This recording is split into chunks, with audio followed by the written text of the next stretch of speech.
ঋতু পরিবর্তনে এই সময় গলার খুশখুশে কাশি আর সর্দির সমস্যায় ভোগেন না এমন মানুষ কমই আছে। আপনি জানলে অবাক হবেন যে আমাদের এই সিজনাল কাশির সবচেয়ে কার্যকরী ঔষধ আপনার বাড়িতেই আছে।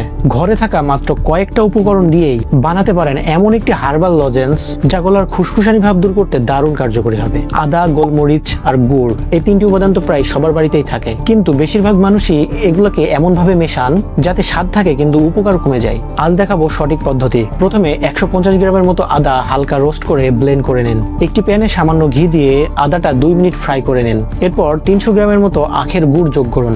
গুড় যখন গলে যাবে তখন এতে অ্যাড করুন 1 চিমটি বিট লবণ, আধা চা চামচ হলুদ এবং আধা চা চামচ গোলমরিচের গুঁড়া। সবকিছু ভালোভাবে নাড়তে থাকুন। মিশ্রণটি ঘন হয়ে এলে বাটার পেপারের উপরে ছোট ছোট ড্রপ করে ঠান্ডা হতে দিন। ব্যাস, তৈরি হয়ে গেল আপনার হার্বাল জিঞ্জার ক্যান্ডি। গলায় অস্বস্তি বা খুশখুশে কাশি হলে এই ক্যান্ডি আপনাকে আরাম দিতে পারে। তবে যদি কাশি 2 থেকে 3 সপ্তাহের বেশি থাকে, জ্বর, শ্বাসকষ্ট এবং রক্তসহ কাশি হয়, তাহলে অবশ্যই চিকিৎসকের পরামর্শ নেবেন। ভিডিওটি শেয়ার করুন যাতে অনেকের উপকারে আসে, আর এমন হেল্পফুল টিপস পেতে ফলো দিয়ে রাখুন। দেখা হচ্ছে পরে কোনো ভিডিওতে। ততক্ষণ ভালো থাকুন, সুস্থ থাকুন।